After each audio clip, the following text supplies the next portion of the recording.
Map क्या है, तो वो अपन ने डिस्कस कर लिया। और इसमें असफल होने वाले छात्रों की 3 सबसे बड़ी गलतियां क्या होती है। दूसरा, आपका बैच उनको कैसे बचाता है, आपके पिछले चयनित छात्रों की कॉमन स्टडी स्ट्रेटेजी क्या रही है। तो क्वेश्चन ये है कि 3 बड़ी गलतियां जो स्टूडेंट करता है। भाई हमने तो इतने सारे स्टूडेंट्स को देखा है ना, तो कुछ तो ऐसी गलतियां होती होंगी कि हम जिसको पढ़ा रहे हैं सारे सिलेक्ट नहीं होते। तो क्या गलतियां होती है। तो सबसे पहली गलती होती है, जो आज क्लास में पढ़ा है उसको घर जाके याद नहीं करना। सबसे बड़ी गलती होती है कि चीजों को रटना नहीं, है ना। हमने बचपन से यही सुना है कि चीजों को समझो रटो मत, समझो रटो मत। मैं कह रहा हूं आरपीएससी में समझना भी पड़ेगा और रटना भी पड़ेगा। जब तक रटोगे नहीं तब तक आंसर में लिख के कैसे आओगे। ऑब्जेक्टिव तो फिर भी मैं मान लेता हूं प्री पास कर लोगे, पहचान हो जाएगी आपको, है ना। थोड़ा थोड़ा याद हो तो आपको पहचान ऑप्शन से हो जाएगी। मेंस में क्या करेंगे। मेंस में यदि ये पूछ लिया कि भारत की संविधान सभा में 5 महिलाओं के नाम बताओ, तो 5 महिलाओं के नाम याद ही होने पड़ेंगे। अब इसमें समझ के क्या करोगे। समझ लिया हमने 5 महिलाएं नहीं 15 महिलाएं थी, तो समझ लिया, अब बताओ, है ना। जैसे आते हैं कई इंग्लिश मीडियम वाले कि मुझे क्या ना फैक्ट्स याद नहीं होते। फैक्ट्स याद नहीं होते तो आप तैयारी भी मत करो, क्योंकि यहां पर तो याद करने पड़ेंगे। आरएस की तैयारी के अंदर समझने के अभी कईयों को लेट समझ में आया कि कोई बात नहीं। तो आरएस की तैयारी के अंदर जो है वो समझने के साथ साथ याद करना बहुत जरूरी है। इस चीज को स्टूडेंट्स जो वो लाइटली लेते हैं। स्टूडेंट्स को क्या लगता है कि क्लास में सर ने पढ़ा दिया, समझ में आ गया, अपना काम पूरा हो गया ना। काम तो शुरू हुआ है। क्लास में आप समझ के आए हो और याद करके आए हो, बस घर से भूल के नहीं जाना है। कल अगले दिन क्लास में वापस आते हैं भूल के आते हैं घर से। मुझे लग रहा है घर जाके काम कर रहे हैं क्या भूलने का। स्पेसिफिक मेहनत हो रही है भूलने पर। 2 घंटे क्या किया कल भूले। तो घर जाके याद करके आना है जो चीजें पढ़ाई। तो सबसे पहली सबसे बेसिक जो प्रॉब्लम है, सबसे बड़ी जो गलती होती है वो है साथ के साथ चीजों को याद नहीं करना। यदि साथ के साथ चीजों को याद करते चलेंगे तो बर्डन नहीं बनेगा, वरना लास्ट में जब वीकली टेस्ट होते हैं साथ, अच्छा फिर इसका हम बीच बीच में उसको एक झटका भी देते रहते हैं कि देखो आपको याद नहीं है। कैसे, 7 दिनों में टेस्ट होता है, उसको 7 दिनों में पता भी लग जाता है कि मैंने चीजें समझ तो ली लेकिन मुझे याद नहीं। तो सबसे पहली जो बड़ी गलती है, साथ के साथ क्या नहीं करना, याद नहीं करना। दूसरी बड़ी गलती, जो फर्स्ट ईयर सेकंड ईयर के स्टूडेंट्स आते हैं उनके मन में ऐसा भ्रम होता है कि हमारे पास 3 साल पढ़े, अभी तो आराम से पढ़ेंगे। ये जो आराम से पढ़ने का जो भ्रम है ना, ये बहुत बड़ा भ्रम है। क्योंकि आपने साथ के साथ नहीं पढ़ा तो ये 3 साल कब निकल जाएंगे पता भी नहीं लगेगा आपको। पता भी नहीं लगेगा कि 3 साल कब पूरे हो गए। आपको एहसास ही नहीं होगा। एहसास तब होगा जब आप आरएस का फॉर्म भरने के एलिजिबल हो जाएंगे, फॉर्म भर रहे होंगे, तब आपको पता लगेगा ये लो भाई 3 महीने बाद प्री है, 3 साल निकल गए। तो वो बहुत बड़ी गलती जो स्टूडेंट्स करते हैं कि शुरुआत में चीजों को ये सोचना कि इसको आराम से पढ़ेंगे, तो आराम से नहीं पढ़ना। जो क्लास में पढ़ाया है उसको समझ में तो क्लास में आ गया, इस बात की हमारी गारंटी है, लेकिन याद करके आना आपकी गारंटी है। जैसे किसी ने पूछा भी था कि याद करने की स्किल्स, जैसे अपन पूछा ना कोचिंग में क्या क्या होना चाहिए, किसी ने कहा कि याद करने की स्किल।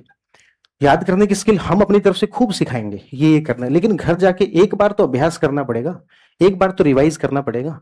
आपके दिमाग के अंदर जाके तो नहीं बैठ सकता कोई जो कि आपको याद करवा दे, तो वो काम तो आपको करना पड़ेगा। तो ये गलती जो है नहीं दोहरानी है। और इसके अलावा फिर तीसरी जो गलती अपन कह सकते हैं वो भी इसी से जुड़ी हुई है, वो ये है कि जब वो धीरे धीरे याद करना कम करते हैं। देखो ये 2 प्रकार के, मैं हमेशा स्टूडेंट्स को कहता हूं कि स्टूडेंट्स 2 ही प्रकार के लूप में रहते हैं, या तो पॉजिटिव लूप या नेगेटिव लूप। पॉजिटिव लूप क्या होता है, पॉजिटिव लूप का मतलब ये हो गया कि स्टूडेंट्स घर जाके अच्छे से पढ़ रहे हैं, जो आज का आज पढ़ाया। मैं फॉर्मूला देता हूं क्लास में स्टूडेंट्स को 1+3 का। 1+3 का फॉर्मूला क्या है, 1+3 का फॉर्मूला है कि जो आज पढ़ा है वो तो अच्छे से याद होना ही चाहिए, पिछले 3 दिनों में जो पढ़ा है उसको भी रोज का रोज जाके रिवाइज करें। जो आज पढ़ा है वो तो रिवाइज करना ही है, उसके साथ साथ कितने दिनों का, पिछले 3 दिनों का। यानी कि एक चीज को आप कितनी बार रिवाइज कर चुके होते हैं, 4 बार। और फिर उसके बाद में जब वीकली टेस्ट होता है मंडे को, तब एक बार और रिवीजन हो जाता है। आप सब्जेक्ट खत्म होते होते कम से कम 5-6 बार खुद रिवाइज कर चुके होते हैं, तब जाके वो सब्जेक्ट हमारे जो वो पकड़ में आता है। तो मैं आपको नेगेटिव लूप और पॉजिटिव लूप बता रहा था। कोई स्टूडेंट जो है अच्छे से पढ़ रहा है, अगले दिन क्लास में आया, क्लास में हमने पूछ लिया लो भाई बताओ कल क्या क्या पढ़ा था, कौन सुनाएगा। तो एक स्टूडेंट खड़ा होता है, वो सुना देता है, हम उसकी क्लास में तारीफ करते हैं, उसका कॉन्फिडेंस बूस्ट हो जाता है। उसका एक बार कॉन्फिडेंस बूस्ट हुआ, वो घर जाके डबल मेहनत करेगा, आज ज्यादा पढ़ेगा तो उसके जो मंडे का टेस्ट है उसमें स्कोर अच्छा आएगा, उसका कॉन्फिडेंस और बढ़ेगा और वो और ज्यादा पढ़ेगा।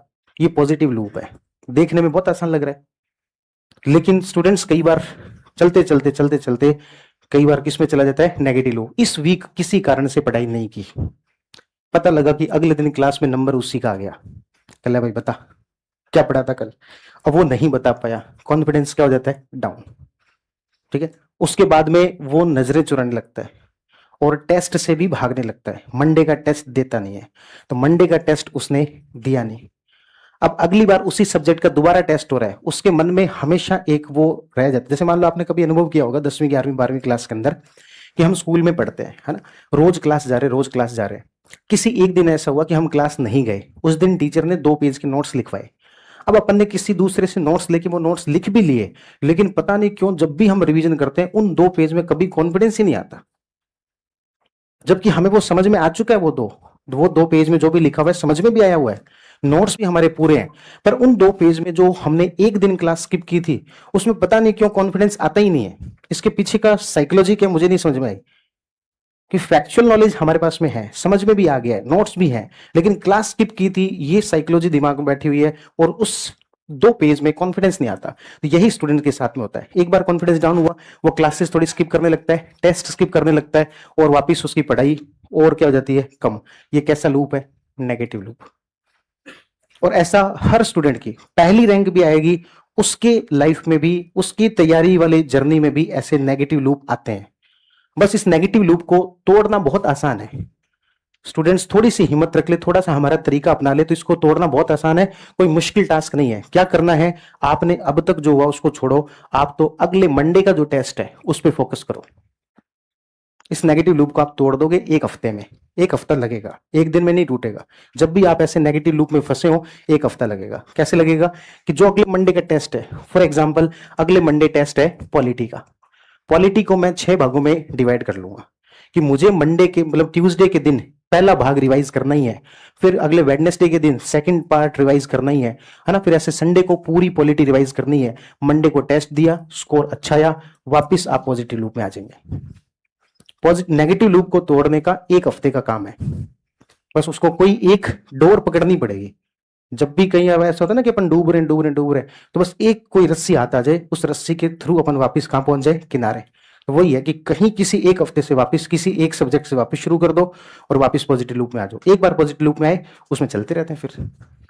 तो इस तरीके से जो है अपनी तैयारी में ये गलतियां नहीं करनी होती। बात शुरुआत कहां से हुई थी, तो पूछा गया था कि आपकी 3 बड़ी स्टूडेंट्स की गलतियां क्या होती है और उनसे बचाने का आपकी स्ट्रेटजी क्या है। तो स्ट्रेटजी तो बहुत सारी है, फॉलो करने वाले बनो बस, है ना। हर चीज की प्रॉपर साइंटिफिक तरीके से, आपने अभी तक भी अनुभव किया होगा, जो भी क्वेश्चंस पूछे जाएंगे उसका पर्सनल एक्सपीरियंस प्लस एक साइकोलॉजिकल साइंटिफिक आंसर आपको मिलेगा। आपने अभी तक के 1-2 घंटे के सेशन में फील कर लिया होगा कि हमारे मन की बातें कैसे पता है इनको, ये गलतियां तो हमसे होती है, ये प्रॉब्लम तो हमारे साथ में आती है, क्योंकि हमारा एक्सपीरियंस इतना हो गया है, इतने वर्षों से स्टूडेंट्स को देख रहे हैं, समझ रहे हैं, जान रहे हैं, उनसे मिल रहे हैं, बात कर रहे हैं, तो समझ में आ गया कि मोटा मोटी क्या होता है क्या नहीं होता है। तो ये चीजें तो बहुत सारी हैं, अब अलग अलग प्रॉब्लम की अलग अलग स्ट्रेटेजी होती है, तो स्टूडेंट्स को फॉलो करना ज्यादा जरूरी है।